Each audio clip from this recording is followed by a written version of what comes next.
Julian Assange has broken his silence, after 4 years now in prison, and he's written a letter to King Charles.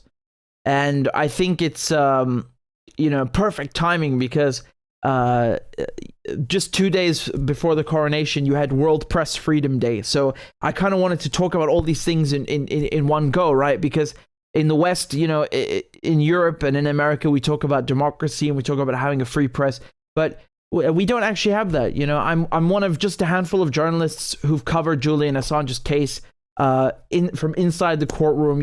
I've done a bulk of the original reporting about his case. They're trying to extradite him to the United States, and they're charging him with espionage. That's 17 counts. 170 years in prison, plus a conspiracy to commit computer intrusion, 5 years. I mean, you don't charge a journalist with 175 years, up to 175 years in prison, and then call that a democracy. So I read you the letter in just a moment. I just wanted to show you. Actually, let's go through it. Let's just go through it right now. It's very good. I liked it very much. It's filled with a lot of sarcasm and irony. It's quite good. It's quite splendid. So he says, "To His Majesty King Charles III, on the coronation of my liege, I thought it only fitting to extend a heartfelt invitation to you to commemorate this momentous occasion by visiting your own very kingdom within a kingdom, His Majesty's prison, Belmarsh. You will no doubt recall the wise words of a renowned playwright, quote, 'The quality of mercy is not strained, it droppeth as the gentle rain from heaven upon the place beneath,' unquote. But what would that bard know of mercy faced with the reckoning at the dawn of your historic reign? After all, one can truly know the measure of a society by how it treats its prisoners, and your kingdom has surely excelled in that regard. Your Majesty's prison Belmarsh is located at the prestigious address of 1 Western Way, London, just a short fox hunt from the old Royal Naval College in Greenwich. How delightful it must be to have such an esteemed establishment bear your name.' Now, keep in mind, for those of you who don't know, in England, every prison, it's, most of the prisons are called HMP, blah, blah, blah. So in this case, Belmarsh Prison, it's called His Majesty's Prison Belmarsh. So, it really is Your Majesty's prison, since, Charles is now the king. Apparently we have to, we're a bunch of peasants and he's the king. So Assange continues that, quote, it is here that 687 of your loyal subjects are held, supporting the United Kingdom's record as the nation with the largest prison population in Western Europe. As your noble government has recently declared, your kingdom is currently undergoing, quote, 'the biggest expansion of prison places in over a century,' unquote, with its ambitious projections showing an increase of the prison population from 82 to 106,000 within the next 4 years. Quite the legacy indeed. As a political prisoner held at your Majesty's pleasure on behalf of an embarrassed foreign sovereign, I am honored to reside within the walls of this world-class institution. Truly, your kingdom knows no bounds. During your visit, you will have the opportunity to feast upon the culinary delights prepared for your loyal subjects on a generous budget of £2 per day. Savor the blended tuna heads and the ubiquitous reconstituted forms that are purportedly made from chicken. And worry not, for unlike lesser institutions such as Alcatraz or San Quentin, there is no communal dining in a mess hall. At Belmarsh, prisoners dine alone in their cells, ensuring the utmost intimacy with their meal. Beyond the gustatory pleasures, I can assure you that Belmarsh provides ample educational opportunities for your subjects. As Proverbs 22:6 has it, quote, 'Train up a child in the way he should go, and when he is old, he will not depart from it.' Observe the shuffling queues at the medicine hatch where inmates gather their prescriptions, not for daily use, but for the horizon-expanding experience of a big day out all at once. You will also have the opportunity to pay your respects to my late friend Manuel Santos, a gay man facing deportation to Bolsonaro's Brazil, who took his own life just 8 yards from my cell using a crude rope fashioned from his bed sheets. His exquisite tenor voice, now silenced forever. Venture further into the depths of Belmarsh, and you will find the most isolated place within its walls, healthcare, or hellcare, as its inhabitants lovingly call it. Here you will marvel at sensible rules designed for everyone's safety, such as the prohibition of chess, whilst permitting the far less dangerous game of checkers. Deep within Hellcare lies the most gloriously uplifting place in all of Belmarsh, nay, the whole of the United Kingdom, the sublimely named Belmarsh End of Life Suite. Listen closely, and you may hear the prisoner's cry of, "Brother, I'm gonna die in here." A testament to the quality of both life and death within your prison. But fear not, for there is beauty to be found within these walls. Feast your eyes upon the picturesque crows nesting in the razor wire and the hundreds of hungry rats that call Belmarsh home. And if you come in the spring, you may even catch a glimpse of the ducklings laid by wayward mallards within the prison grounds. But don't delay, for the ravenous rats the ravenous rats ensure their lives are fleeting. I implore you, King Charles, to visit His Majesty's prison, Belmarsh, for it is an honor befitting a king. As you embark upon your reign, may you always remember the words of the King James Bible. Blessed are the merciful, for they shall obtain mercy. Matthew 5:7. And may mercy be the guiding light of your kingdom, and may mercy be the guiding light of your kingdom, both within and without the walls of Belmarsh, your most devoted subject, Julian Assange.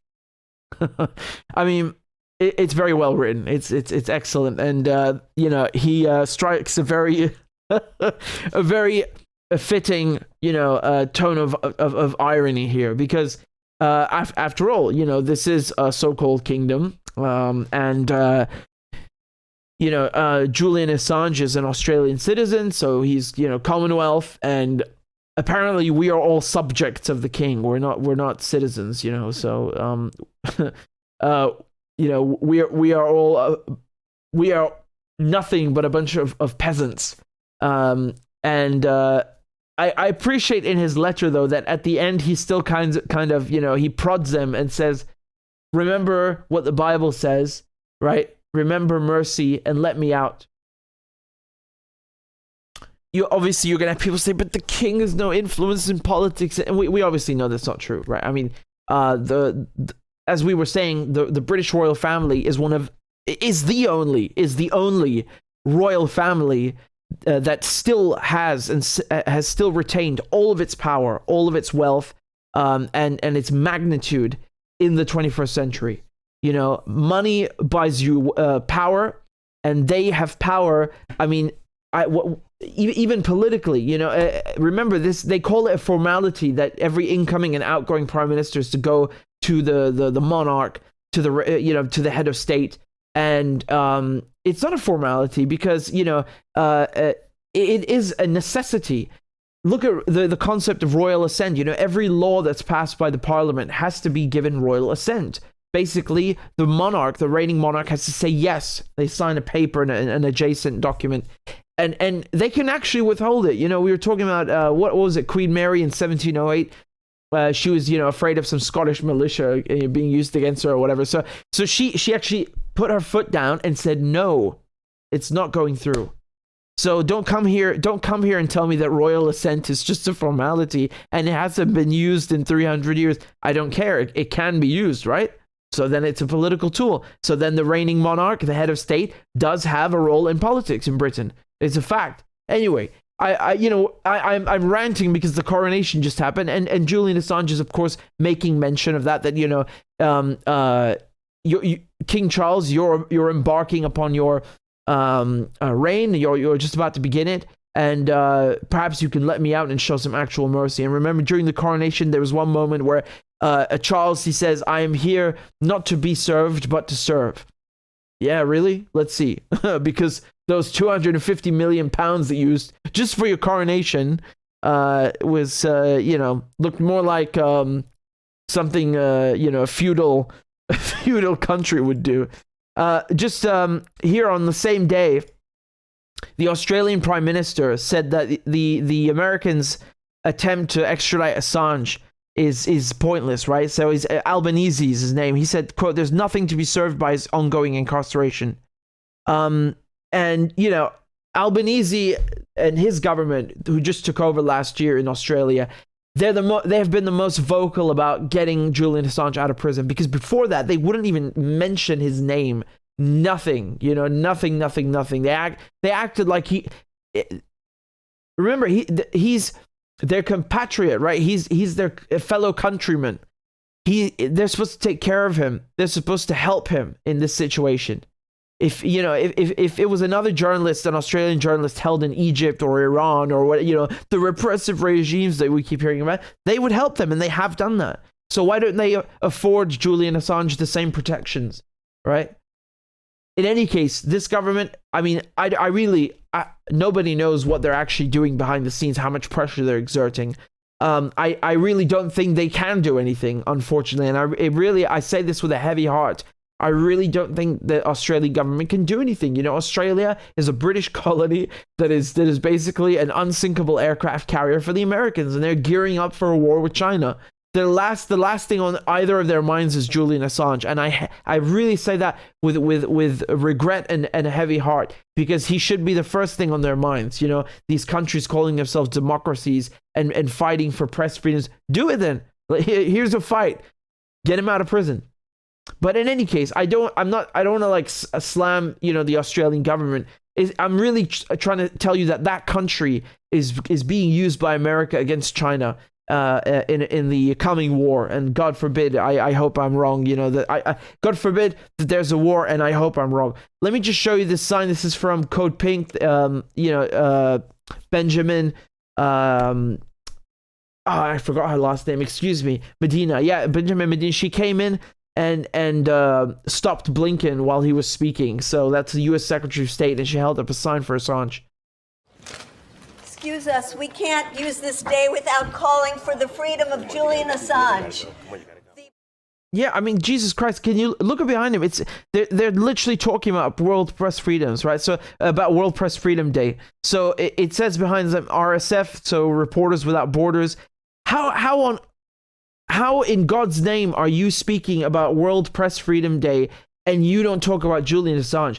Your government, Mr. Blinken, your government is picking up Donald Trump's dirty work and persecuting and prosecuting a man who is one of the most brilliant journalists of our time.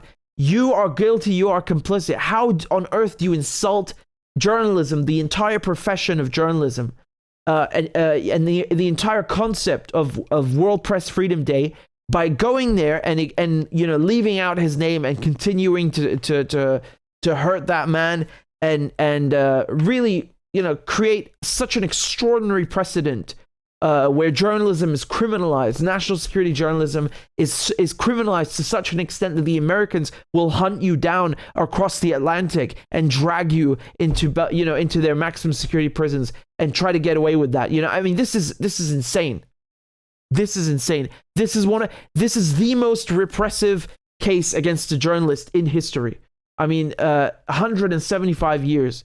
That's what he's up against, what he's facing, And here, somebody asked the White House press secretary the same thing. How are you talking about press freedoms and you leave Assange out? And I'm so glad somebody actually asked it. I'm so glad they did.